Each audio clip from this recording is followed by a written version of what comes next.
Muy buenas tardes, Iglesia Bíblica Bautista de Alto Hospicio. Estamos gozosos una vez más de estar en la casa del Señor, abarcando este estudio a través de la Biblia, un libro a la vez.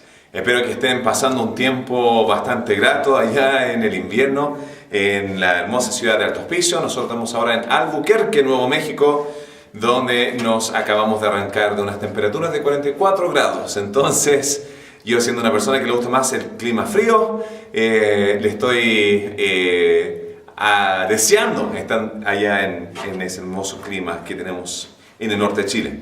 Bueno, hasta ahora nosotros hemos tenido la ventaja, la bendición, a través de lo que Dios nos ha otorgado a través de su santa palabra y santa escritura, de poder haber avanzado desde el libro de Génesis hasta el libro de los Salmos.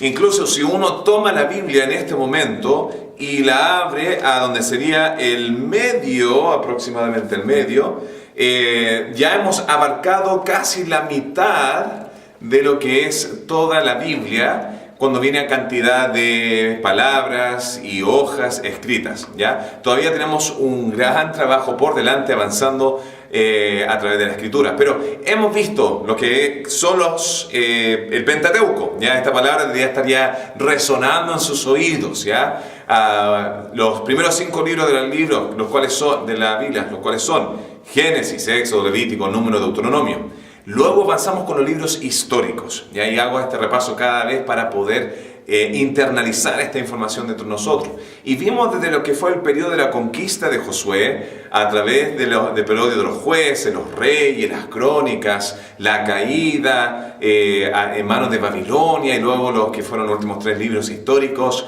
Esdras, Nehemías y Esther. Y así culmina la parte histórica.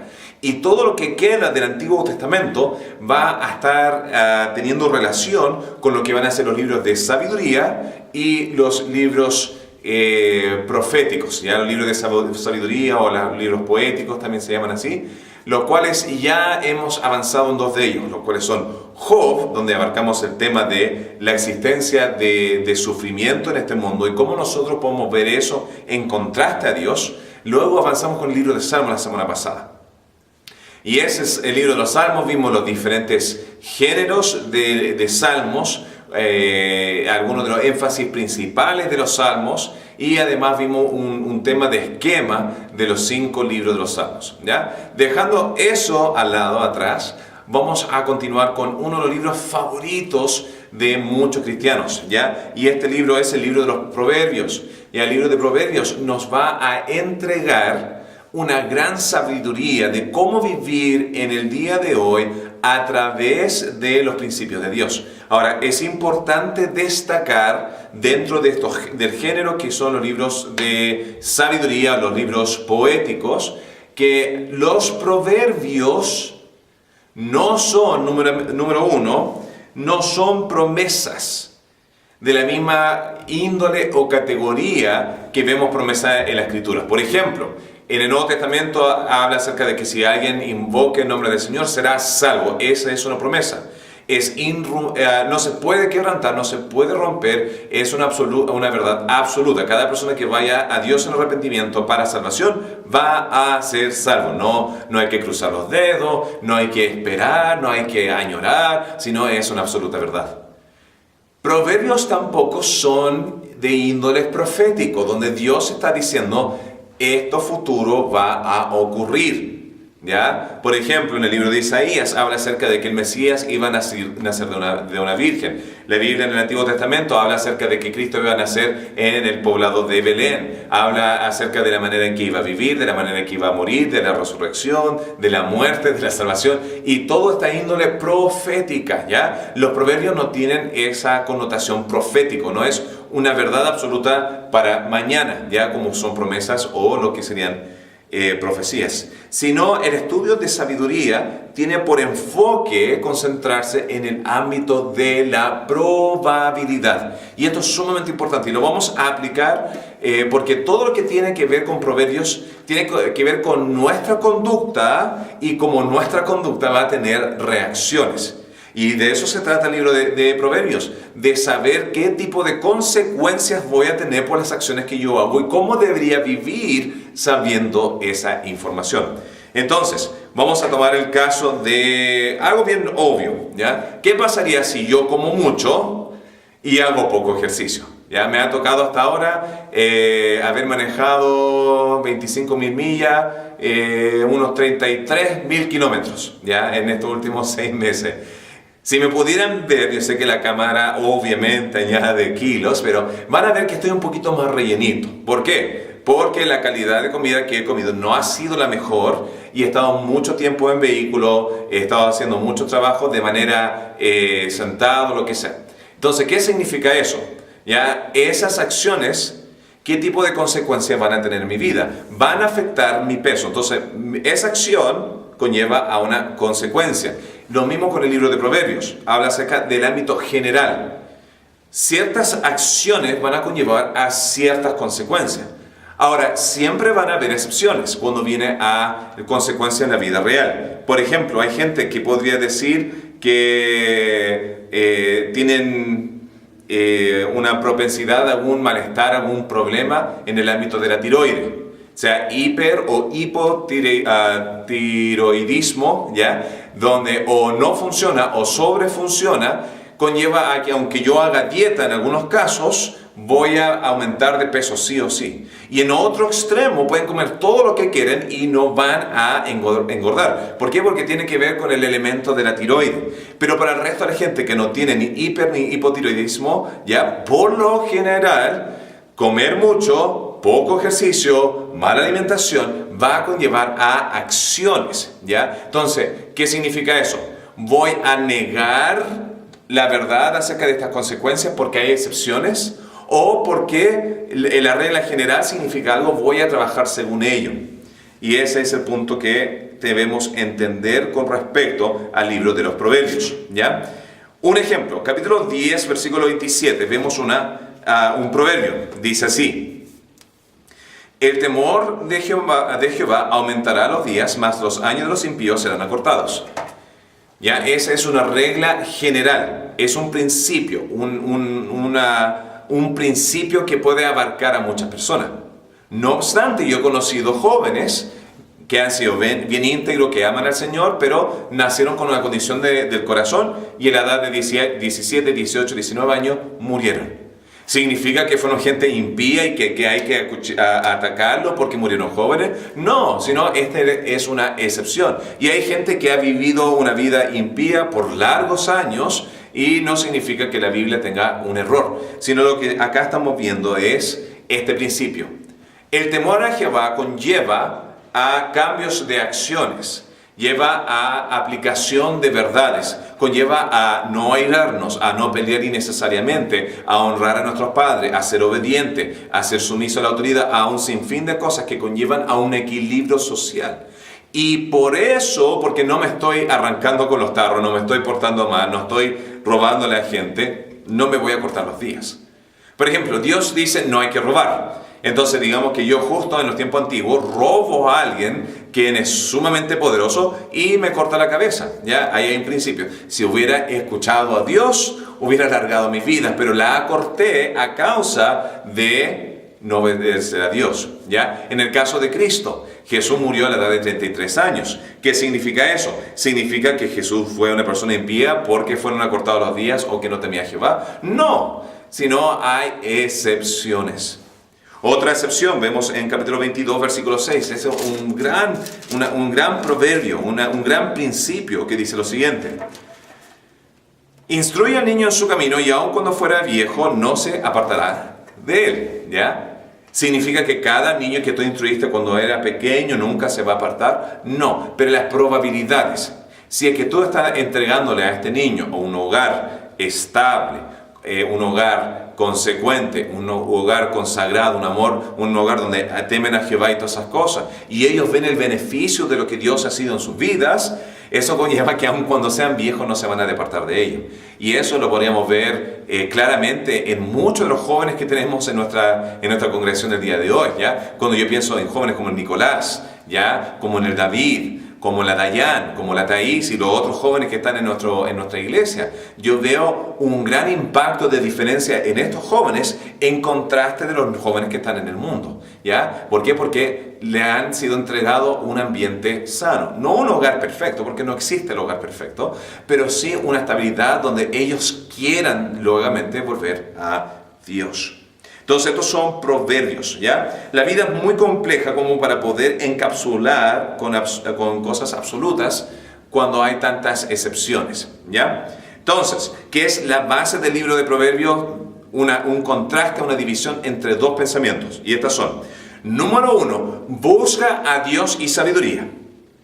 Y esto va a conllevar a que nosotros vamos a aplicar acciones de virtud, de excelencia, de bondad, de generosidad y las otras cosas que se enseñan que son buenas. Y eso va a conllevar a una vida prolongada, una vida de éxito, una vida de prosperidad. ¿Ya? Ahora no estamos hablando de prosperidad, de tener la mansión y el yate y todos esos diferentes tipos de cosas. Pero sí habla acerca de progreso. Cuando uno ve a un joven entregado en las cosas del Señor y crece en esas cosas y se emplea en el trabajo de secular, pero aman al Señor y bendicen a Dios con sus recursos y ponen a Dios primero y aunque estén en la universidad no faltan y no se descarrían y lo que sea, después van a ver la bendición de Jehová sobre sus vidas. Y eso es lo que está tratando de enseñar Salomón a sus hijos. Observen ahora estos principios, no te descarríes, ¿ya? No porque tengas éxito, poder, placer y todas las cosas, significa que te vas a descarriar de Dios y olvidarte del cual que te dio todas las cosas.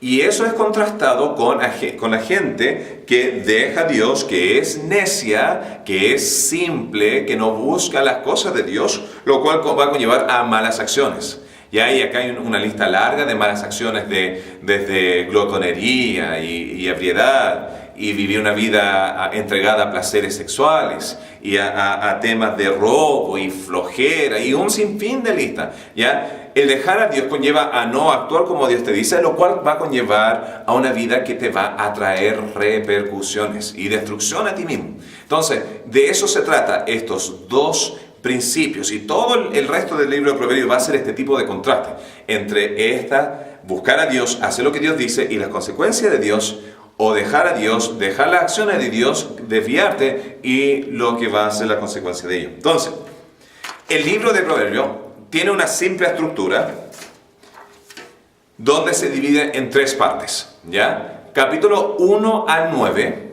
capítulo 10 al 29, y finalmente capítulo 30 y 31. Ya es una manera simple. Yo sé que hay un poquito más. Hay una parte donde dice, y los siervos de Ezequías recolectaron la sabiduría de Salomón y bla, bla, bla, bla. Ya, vamos a hacerlo simple. Ya, capítulo 1 al 9, 10 al 29 y 30 y 31. Capítulo 1 al 9 nos va a estar entregando 10 discursos de un padre a un hijo. ¿Ya? No va a tener la connotación de un proverbio que es un dicho corto para poder memorizar, sino va a ser 10 discursos de un padre a un hijo, tratando de instruir al hijo para saber cómo vivir esta vida. Y por eso este libro de Proverbios es sumamente bueno para adolescentes y también preadolescentes, para que empiecen a aprender el formato de cómo va a ser su vida. Van a ser flojos, van a ser virtuosos, van a ser trabajadores. ¿Van a ser gente que va a tener aspiraciones o van a ser gente que va a ser codiciosa? Y ahí hay un sinfín de diferentes principios que se pueden aplicar. Dentro de estos primeros 9 capítulos, de estos 10 discursos de un padre a un hijo, tenemos inyectado entre medio unas 5 ocasiones donde habla la mujer sabiduría, ¿ya? Y la mujer sabiduría es una tipificación de lo que es una virtud de Dios, que es sabiduría. Y esta mujer sabiduría va a estar llamando por las calles, va a estar proclamando por todo el mundo: vengan a mí, aprendan de mí, no se desvíen de mí. Ya este no es una tipificación de Cristo, ¿ya? Cuando dice vengan a mí, no es, mira, esta es una profecía de Jesús, ¿ya? Esto es algo diferente, ¿ya? Y acá vamos a ver estas tipificaciones de sabiduría, donde está diciendo, soy más valorable que el dinero, que el oro, que las piedras preciosas, que la hermosura. Lo que hay afuera no se compara con la claridad de cómo vivir esta vida. Y ahí está hablando de la prioridad que nosotros debemos hacer a ser sabios, ¿ya? Especialmente a nuestros hijos. Hay que enseñarles a nuestros hijos a ser sabios, a no ser flojo, a no mirar el ahora, sino el ver a largo plazo. Y de eso se trata sabiduría. Es de no solamente poder entender y vivir el ahora, sino ese poder vivir y comprender que cada cosa tiene una consecuencia a largo plazo. Y de eso se trata el tema de la sabiduría. Ahora, volviendo al tema, entonces, capítulo 1 al 9 tenemos otros 10 discursos. Entre ellos va a haber un discurso acerca de la importancia de cuidarse de la mujer mala, ¿ya? Y cuando se refiere a la mujer mala, no está haciendo un caso donde está haciendo una discriminación de sexo, que el hombre es mejor que la mujer y que toda mujer es mal, sino la manera en que debemos entender esto. Si eres mujer, léelo como si fuera el hombre malo. Si eres hombre, como si fuera la mujer mala. ¿Y quién es esta mujer mala? Es la mujer que seduce, la mujer que promueve adulterio, la mujer que trata de destruir realmente, que está acechando. Y tanto la mujer como el hombre el día de hoy está acechando el alma bueno para poder destruirlo. Y acá el padre está diciendo, ten cuidado de las relaciones que tú te vas a involucrar. Ten cuidado, hijo, ten cuidado, hija, ten cuidado, joven. ¿Con quién vas a terminar tu vida? ¿Ya? A Dios no le complace el divorcio, a Dios no le gusta el divorcio, ese no es su plan original. Por favor, sé sabio para no caer en esa ruptura, ¿ya? Pero al mismo tiempo, si es que no terminas esa ruptura, ten cuidado con quién entras en esta relación matrimonial, ¿ya? Entonces, todo eso se encuentra en capítulos 1 al 9. Luego, capítulos 10 al 29, empezamos a ver la segunda parte de este libro, donde da referencias cortas y breves y concisas entre la diferencia entre la vida virtuosa y la mala, entre lo que es justo y lo que es maligno, entre lo que es santo y lo que es inmundo, entre lo que agrada a Dios y lo que lo repudia. Entonces acá va a dar todos estos contrastes, van a ser cortos, va a ayudar a poder memorizar esto. Y por eso es sumamente difícil decir, ya, vamos a estructurar el capítulo 10 y vamos a ver que el punto 1, punto 2, punto 3, punto 4 acá, sino hay una gran variedad de la logística de lo que significa vivir. Y va a hablar desde dinero, a trabajo, a relaciones, a sexualidad, a nuestros vecinos, a generosidad, a cómo lidiar con Dios y todo está sin fin de cosas. Luego capítulo 30 al 31. Vamos a ver los últimos dos capítulos que son escritos por gente que no se sabe quién es. No se sabe quién es Agur, no se sabe quién es Lemuel. Algunos podrían atribuirlo a Salomón, ¿ya? Porque la palabra Lemuel significa aquel que pertenece a él, a Dios, una abreviación para Elohim. Pero no se sabe realmente si es ese, si es otro rey, si es alguien más. En el caso de Agur tampoco se sabe quién es él. Pero acá hay algunas verdades bastante importantes que se entregan recolectados por otras personas, ¿ya? Entonces la palabra Agur significa el que recolecta. Entonces el recolectador recolectó estos proverbios que sintió que iban a ser beneficiosos para el libro de Proverbios. Ahora, el libro de Proverbios es importante entender que esto no es opinión del hombre. No es simplemente a mí como diríamos en chileno, se me crujió, entonces lo entrego, sino lo que está hablando acá es Dios dirigió a estas personas, dirigió a las personas que estaban recolectando de la misma manera el libro de Salmos la semana pasada, y ellos construyeron lo que va a ser este libro de gran sabiduría para nosotros, ¿ya? Salomón escribió la gran mayoría de ellos, se sabe que fue él porque lo menciona en el principio, y además se sabe porque Salomón pidió sabiduría de Dios y Dios se lo entregó y va a ser el padre de la sabiduría del Antiguo Testamento. Y la gente va a recordar la sabiduría de Salomón y recordarla y volver atrás a él. Entonces, entendiendo ya un poquito la estructura, la manera en que está diseñado, ¿qué más se podría hacer en el resto de esta clase? ¿Ya? En este momento llevo 20 minutos de lo que normalmente hago, 45 50 minutos. Entonces, ¿qué vamos a hacer el resto de la hora? ¿Podríamos cantar una canción? No. Me gustaría entregarte a ti el día de hoy lo que va a ser 11 diferentes principios que me gustaría que tú tomaras, la próxima vez que leyeras el libro de Proverbios, te sientas, ¿ya? Y empiezas con el capítulo 1 hasta el 31, y cada vez que tú encuentres uno de estos principios, que lo fueras a recolectar todos en una misma área. ¿Para qué? Para que el día de mañana, cuando necesitas entender un principio en específico, puedes ir a esa área. E incluso yo recomendaría que tomaras un cuaderno y 2 planas del cuaderno por cada uno de estos temas. Ponerlo, ya, tema número 1, este principio. Cada versículo le pones la referencia y una pequeña abreviación de lo que significa. Luego, cuando ya tengas todos los versículos que hablan de un cierto tema, luego empieza a agruparlos en categorías en específico. Yo hice esto hace 2 años atrás y hasta el día de hoy lo pasé al computador, lo tengo en un pendrive y ahora cuando necesito un tema en específico, libro de Proverbios, en vez de estar ahí hojeando para encontrar dónde se encuentra, voy directamente a ese archivo, lo saco y me sale ya. Estos son los 5 puntos principales desde un principio y acá está desglosado el cómo, ¿ya? Pero eso es porque a mí me gusta hacer las cosas más complicadas. Pero si pudiera tomar un cuaderno, 2 planos por cada uno de estos principios, voy a ir tema por tema, pero no le voy a dar ninguna referencia, o si no estaría dando referencia tras referencia, tras referencia, tras referencia y se nos acabaría la hora bastante rápido. Sino esto va a ser una estructura para que tú puedas desarrollar este libro de gran sabiduría según lo que tú sientes es lo que Dios te está dirigiendo. Y cada vez que leas el libro de Proverbios va a empezar a abrirse más y más y más la percepción que tú tienes, recordando cosas que tal vez tenías guardado en tu mente en algún lado y floreciendo de nuevo. Entonces, el tema número 1, que cuando tú estudies el libro de Proverbios, busca las referencias cuando estés leyendo acerca de Dios. Busca las cosas acerca de Dios, porque ¿qué es sabiduría?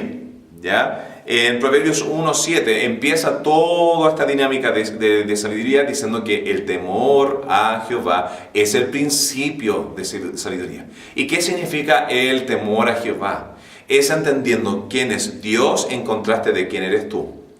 No es un tema de que tú no tengas valor, pero lo que significa es que tu valor y tu ecuación dentro de esta gran existencia es minúscula al lado de Dios. Temor a Jehová significa considerarlo, es conocerlo, es respetarlo, es aplicarlo, es creer en Él, es confiar en Él. Por ejemplo, en Proverbios 3:5, ya uno de mis proverbios favoritos cuando tiene referencia acerca de Dios, ya habla acerca de que fíate de Jehová de todo tu corazón, ¿ya? Y no te apoyes en tu propia prudencia, reconócelo en todos tus caminos y Él enderezará tus veredas. Acá hay un proverbio, hay una promesa, hay un principio, mejor dicho, donde cuando confiamos en Dios, Él va a enderezar nuestra manera de vivir, ¿ya? Yo aplicaría ese más que un proverbio, lo pondría más como una promesa, ¿ya? A perspectiva personal. Entonces la importancia, la primordial de buscar a Dios, recuerda las cosas de las cuales Dios aprueba y desaprueba. Ya acaba de hablar de 7 cosas que son abominación a Jehová. Va a hablar de las cosas que Dios le disgusta. Y tiene mucho que ver con el tema de la pesa falsa, la pesa falsa, la pesa falsa. ¿Ya? Ahora, la pesa falsa no es la pesa que tú tienes en el baño y tú te pesas, ¿ya? Y metes la guata y pones un pie y tratas de equilibrarte para sacar. No, perdí 5 kilos esta semana. Sino la pesa falsa se refiere a momentos cuando tú estás tratando de vender un producto y tú sabes que la pesa está favorecido para ti, para vender menos cosas a un mayor peso y mentir a la persona. ¿Y qué produce eso? Una ruptura en la cultura, una ruptura social, una ruptura en confianza, una ruptura en trabajo en equipo. Y esas son cosas que Dios es abominación a Jehová. También había algunos proverbios que dice que los sacrificios y las oraciones del impío son abominación a Jehová. Y uno diría, pero ¿acaso uno no puede ir a Dios en el estado que está? Y la respuesta es sí, ¿ya? Pero en el Antiguo Testamento, cuando estaba este sistema sacrificial, ¿ya? Cuando mataban a los animales, cuando vertían la sangre, ellos venían sin ningún pudor, sin ninguna vergüenza, sin ningún corazón contrito, sabiendo que están estafando, sabiendo que están destruyendo, sabiendo que están haciendo daño y viniendo como si nada pasara. Y pero Dios dice, esto no me significa nada, porque los sacrificios empiezan del corazón para afuera y no de nuestros recursos para afuera. Entonces, hay que ver las cosas que Dios aprueba y desaprueba. También hay que entender, según los proverbios, de manera que Dios va a actuar según el tema de la disciplina, de la venganza y de la bendición. Son temas recurrentes en los proverbios. Mía la venganza, dice el Señor. Entonces, ¿qué significa eso para mis acciones? Que yo no debo ir a producir venganza. ¿Qué significa el tema de disciplina? Si me cae algo encima porque hice algo malo, debo agradecer a Dios y decir gracias, Señor, porque no me llegó más de lo que debía ser y ahora voy a cambiar. O entender que Dios realmente bendice cuando lo ponen primero, porque eso va a conllevar a que mis acciones van a llevar a honrar a Dios. Entonces, todo eso es la referencia de Dios, y hay muchas referencias acerca de Dios. El segundo principio primordial que me gustaría que empezaras a anotar, ya entonces Dios es número 1. Número 2 sería el tema que yo llamo el legado. Y estas son todas las referencias padre a hijo. Y acá los proverbios son bastante claros acerca de la importancia de la posición que tiene la familia dentro de la cultura. Y acá va a estar enfocando tanto a padres como a hijos. A padres, hablando de que si tú temes a Jehová, de temor de Jehová, va a bendecir a tus hijos. ¿Qué significa eso? Tú como padre pon a Dios primero y tus hijos van a tener las bendiciones de lo que Dios va a estar dando. Habla acerca de dirección, habla acerca de legado. En el tema de los hijos habla acerca de un respeto, de no hacer daño, de escuchar la sabiduría de tus padres. Muchas veces nosotros podemos decir nuestros padres son los más necios en el mundo. Pero Dios te ha otorgado a tus padres que tienen experiencia, que han vivido lo que tú ya has vivido, aunque no siendo perfectos, tienen algo de experiencia, ¿ya? Y en cualquier caso, con la excepción de desviar de parte de Dios, el escuchar a tus padres están buscando por lo general, en caso general, lo mejor para tu vida. ¿Por qué? Porque por lo general te aman, ¿ya? Siempre de nuevo recordando que hay excepciones, ¿ya? Hay a veces malos padres.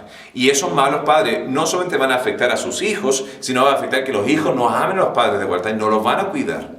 Muchas veces yo he visto ancianos botados en la calle, ancianos que no tienen vida, que la gente no los va a visitar en sus casas, lo que sea. Y lo que me hace pensar es que esa persona tal vez no fue un mejor padre y que fue negligente con sus hijos y sus hijos no tienen nada que ver con ellos a causa de las acciones que tuvo ese padre. Entonces, padres, sean sabios. Los hijos son una gran prioridad, no son un estorbo.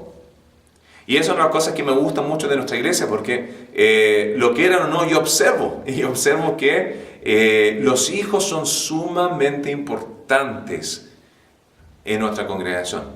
El otro día estaba en el Facebook y en el Facebook me topé con un nombre de una familia nueva de la iglesia, no voy a mencionar nombres, pero en esa familia nueva empecé a investigar, ver fotos, querer conocerlo un poquito mejor porque están en la iglesia y estaba viendo una gran dedicación y amor hacia sus hijos. Y el amor que tenía y escribiendo posteos hablando de lo positivo, que cuanto quiera a sus hijos. Y eso es maravilloso, ¿por qué? Porque le están entregando un futuro a sus hijos. Ahora, también habla acerca de obedecer a los padres. También hay un punto importantísimo, y ahí está sumamente controversial, incluso tal vez YouTube me vaya a censurar por lo que vaya a decir. Pero en la Biblia, en el libro Proverbios, habla acerca de la disciplina a los hijos. Es importante, si tú no disciplinas a tus hijos, la Biblia dice que tú no los quieres, ¿ya?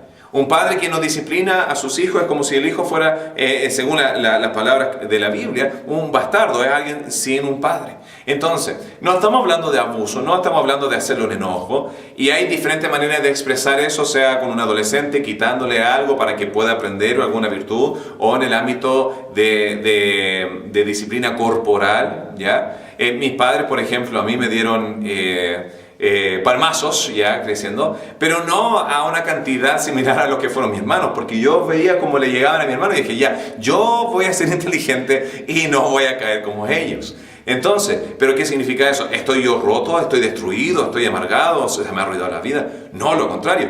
Venero, respeto, agradezco a mis padres porque invirtieron en enseñarme consecuencias. Entonces, el segundo grupo que estaría hablando es legado, y es toda referencia que tiene entre padre e hijo, ¿ya? Un hijo sabio es alegría a su padre, un hijo necio es una deshonra, una tristeza a su madre. Entonces, principios como eso es importante tanto para el hijo como para el padre leer y entender y aplicar. El tercer grupo que me gustaría que ustedes empezaran a hacer referencia sería con respecto al tema de asociaciones. ¿Qué es una asociación? ¿Ya? Es la junta que tengo yo, es la junta que tienen mis hijos, es la junta que tiene mi gente cercana, es la gente alrededor de nosotros. Y el libro de Proverbios es bastante claro acerca de este punto. Salomón le dice a su hijo, ten cuidado de no juntarte con aquellos que te están invitando a matar a personas, robarle sus cosas y así ganar económicamente. Porque cuando tú ganes económicamente vas a estar robándote a ti mismo, destruyendo a ti mismo, tu alma, tu conciencia, y jamás lo vas a poder disfrutar. Sin contar que la justicia de Dios va a caer por encima de ti. Entonces, ¿por qué es sumamente importante las juntas? Porque las juntas que nosotros tenemos van a influenciar tanto como para bien como para mal, según la índole que tengan estas personas. ¿Ya? Hay un dicho chileno que dice, dime con quién andas y te diré quién eres. ¿Ya? En los profetas menores dice, pueden andar dos juntos sin que estén de acuerdo. Y en el libro de Proverbios dice, ten cuidado, no te juntes con el escarnecedor, no te juntes con el glotón, no te juntes con el borracho, no te juntes con una persona que es floja o una persona que es no trabajólico, que no le gusta trabajar. Ten cuidado de estar con el iracundo, ten cuidado con esto, porque todas estas personas te van a empezar a contagiar la manera en que son ellos.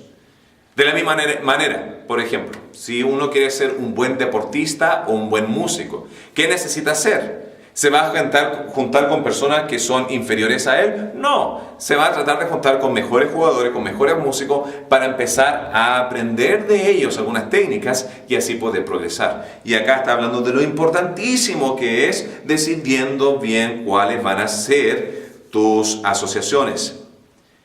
Al poder definir personas por sus acciones, no estás siendo prejuicioso, sino analítico, porque te vas a hacer la pregunta, donde ellos terminan en la vida, así terminaré yo. Toma a toda la gente que es parrandera, en los jóvenes, ya que es bueno para la droga, que es bueno para la fiesta, que es bueno para tomar. Mira dónde está la gente que ha vivido esa vida ya. ¿Ya? Ve a la gente que está en la calle, ve a la gente que ha desperdiciado su vida, ve a las familias que han sido destruidas, las múltiples separaciones, los múltiples hijos que han tenido por diferentes mujeres o diferentes hombres. ¿Ya? ¿Es esa la vida que tú quieres para ti? ¿Es esa la vida que quieres para tus hijos? Porque Salomón está tratando de enseñar a su hijo, ten cuidado con quién te juntas, porque sus acciones van a empezar a influenciarte a ti. El libro nos motiva a ser sabios con las juntas y amistades que nosotros permitimos en nuestra vida y en nuestros hijos. El cuarto grupo, ¿ya? Entonces hemos hablado de Dios, legado, asociaciones. Cuarto es la palabra escarnecedor. Y esta palabra se encuentra bastante en el libro de Proverbios. ¿Qué es el escarnecedor? El escarnecedor es la persona que se burla. Pero una burla así arrogante, una burla que echa para abajo, una burla que se ríe hacia Dios, se ríe hacia el gobierno, se ríe hacia la vida y realmente la pasa burlándose de todo. Y lo que podríamos ver como algo inofensivo, porque a todos nos gusta reírnos, a todos nos gusta pasarla bien, pero hay una línea fina entre pasarla bien y empezar a echar abajo el resto. Puede producir grandes daños si lo haces con la persona equivocada. Dice acá, búrlate del rey, ve dónde queda tu cabeza. Búrlate de la persona que es iracunda y ahí quedaste. Búrlate de un escarnecedor y ese escarnecedor a tu espalda te va a humillar aún más grande de lo que tú pudiste haber humillado. Pero aquí hay un gran principio de entender que la vida no es un juego. La vida no es un juego, no es una chacota. Tener hijos no es un juego. Casarte no es un juego. Ser grande no es un juego. Sino, cuando eres padre, tienes la vida de otras personas. Y esto es algo para mí, ¿ya? Algo para mí bastante importante. Yo tengo la vida de la Emma, de Sofía y de Lidia en mis manos. Lo que yo hago, lo que ellas ven acerca de mí, va a marcar estas tres vidas para el resto de toda su vida. Y yo seré responsable de cómo salieron, si es que yo hice mal. Yo tengo esa gran responsabilidad. La vida no es un juego. Entonces podemos pasarla bien, pero hay que tener un balance, entender que nuestro propósito es más grande que disfrutar esta vida. Y que es nuestro propósito de honrar a Dios, de ganar almas para que no se vayan al infierno, de ganar personas para que se vayan al cielo, de hacer un impacto, de hacer un movimiento donde gente se vaya a levantar, a acercarse a nuestro Padre Celestial.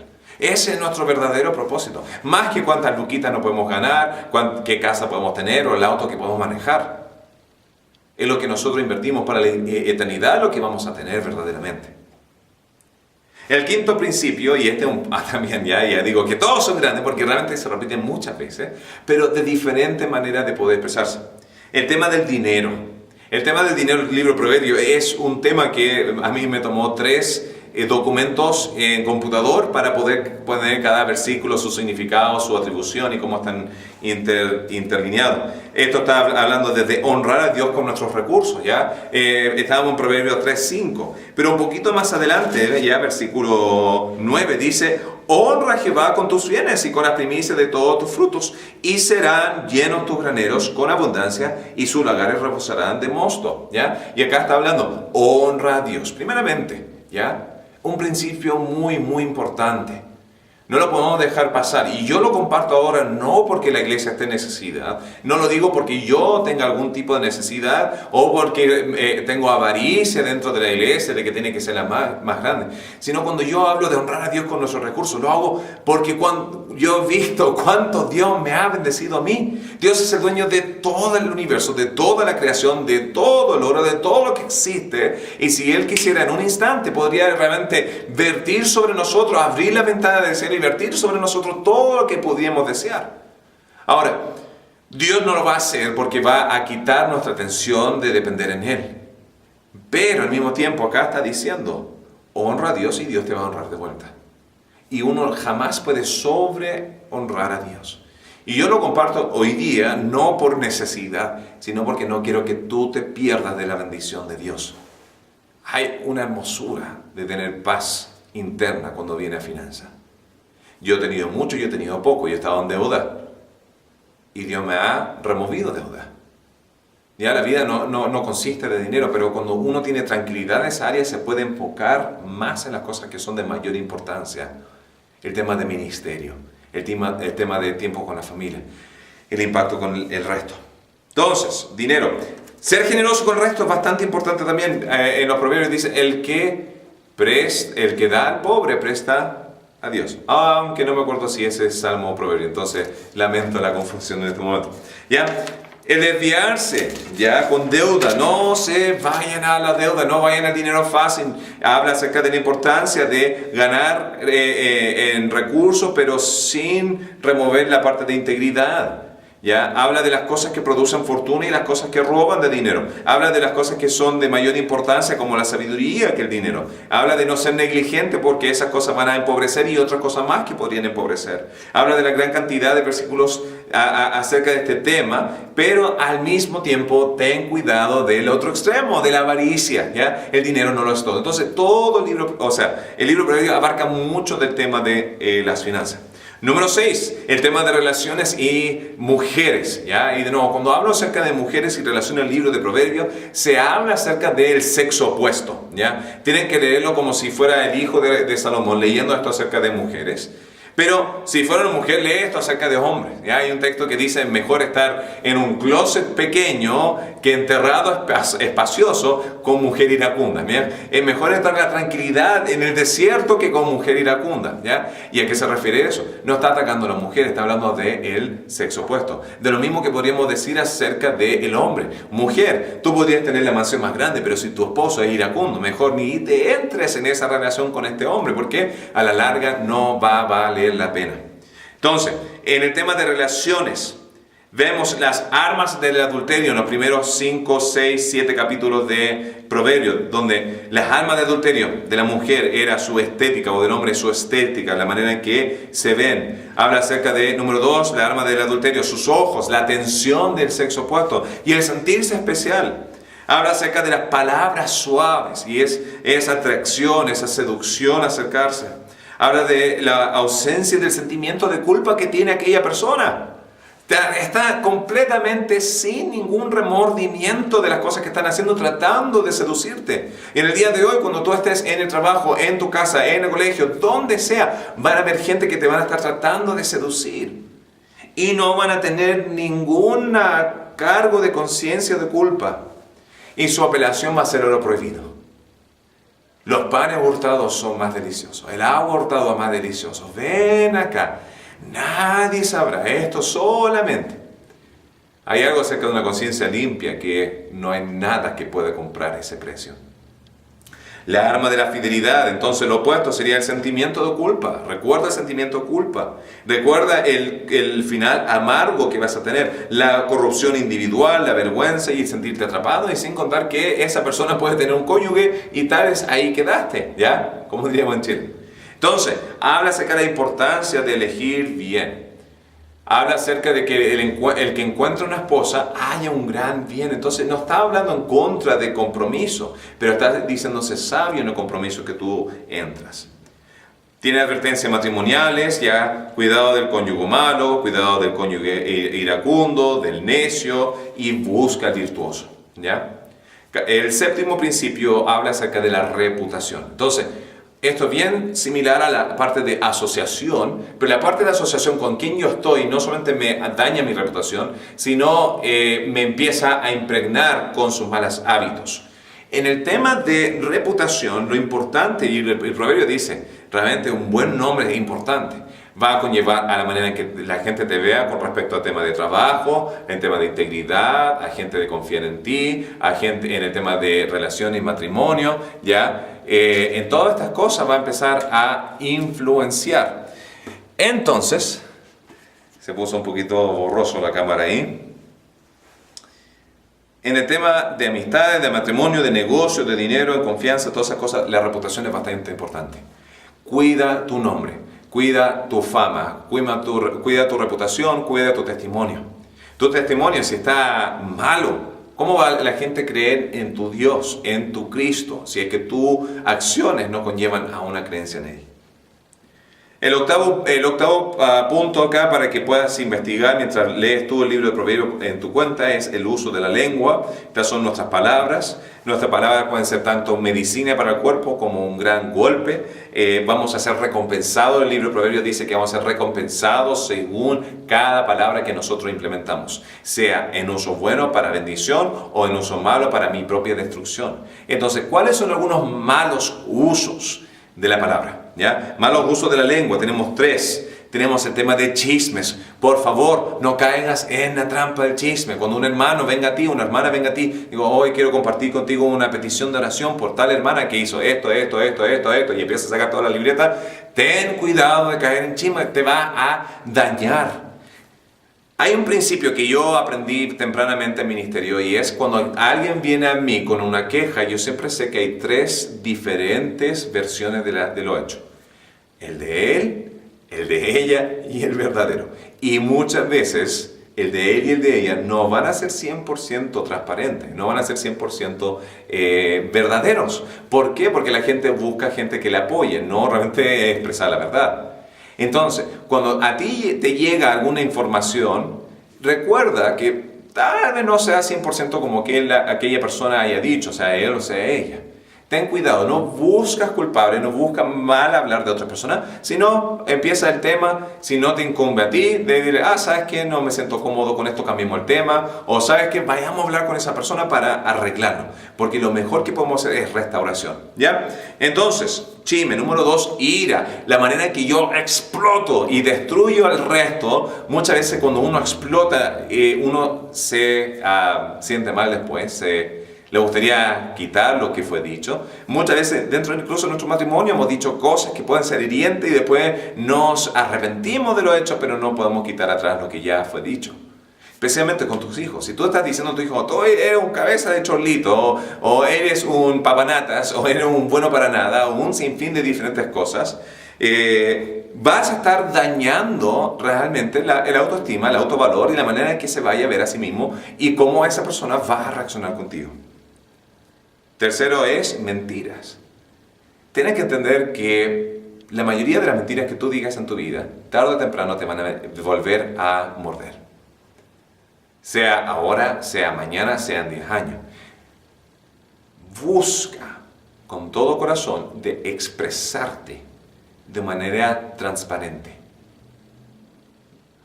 Nosotros mentimos para cubrirnos de no hacer daño al resto, pero muchas veces se daño al resto porque hicimos algo malo nosotros para empezar. Una vida de integridad conlleva que no tengas que decir mentiras. Vive bien y no te preocupes de lo otro. Pero cuando llega el momento de confrontarte con la verdad, por favor, uso bueno, porque con ello o vas a derribar o vas a construir. El noveno principio es con el tema del reinado y liderazgo. Esto lidia con cómo lidiar con un rey, a cómo uno debe ser un buen líder, a tener cuidado del mal liderazgo y las consecuencias de ellas y la importancia de integridad.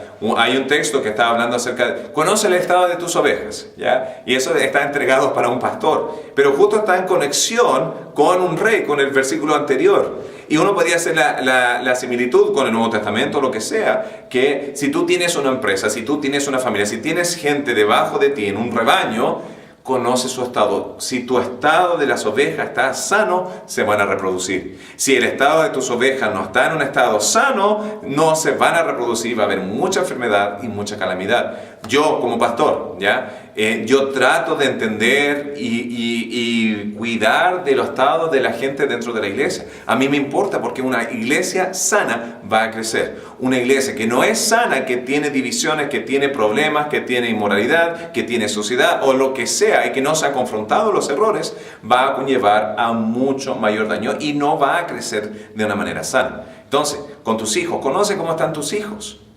Ya esta semana me tocó hablar con un pastor que su hijo cometió suicidio 2 años atrás, edad de 55 años. Lamentable. Hace 2 semanas atrás hablé con otro pastor cuyo hijo estaba en la calle porque era drogadicto. Y a mí me rompería el corazón ver a algunas de mis hijas algún día en ese estado. Y realmente yo oro que nunca ocurra. Yo sé que cada hija mía va a ser independiente y va a tener su propia decisión en el futuro. Pero al conocer su estado ahora, puedo cuidar de muchas cosas que en el día de mañana puedan ahorrarse estos dolores de cabeza. 10º elemento, quedan 2. Número 10, la referencia a vino, a placer y a glotonería.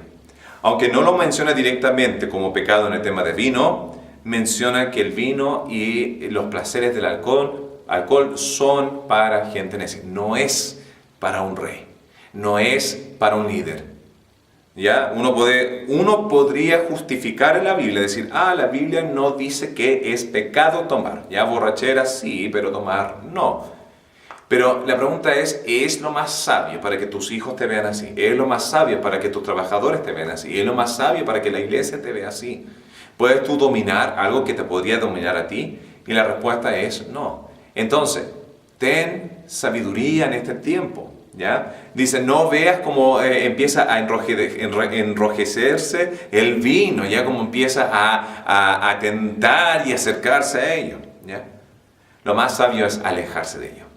También un abuso del cuerpo te va a afectar a la larga, o sea, glotonería, el estilo de vida que tú tienes, porque no te cuidaste previamente, porque se te salió de control. ¿Ya? Empieza ahora. Y finalmente, el punto número 11, ¿ya? Sería el tema de la soberbia y el avisado. El libro dice que aquellos que son soberbios son cegados en sí mismos porque piensan que están acá arriba, pero antes de la caída viene su soberbia. O antes de la caída viene soberbia. ¿Ya? La soberbia va a conllevar a muchas contiendas, a mucho quebrantamiento, a mucha vergüenza y a caída. Y odia la corrección. No seamos soberbios, ¿ya? Entonces, acá hay un sinfín, 11 básicos, ¿ya? Puedes ver el tema de virtud, la diferencia con lo que es el íntegro, el justo, ¿ya? Lo que es sociedad, puede ser un sinfín de categorías, pero estos son 11 para que puedas comenzar. Y de eso se trata el libro de Proverbios. Seamos sabios. Hay alguna gente, y tomen este desafío si quieren, empezando el mes de julio. Julio 1, lea Proverbio 1. 2, 3, 4, 5 y así a través del mes de julio hasta llegar al 31.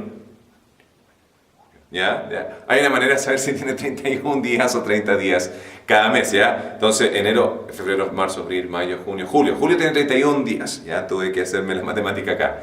En el mes de julio, un proverbio por día, empieza a anotarlo y ve cómo Dios te ilumina para vivir más sabiamente. Que el Señor bendiga, los extraño mucho, ya falta menos para poder volver y estar con mi familia espiritual que es nuestra iglesia de auspicio.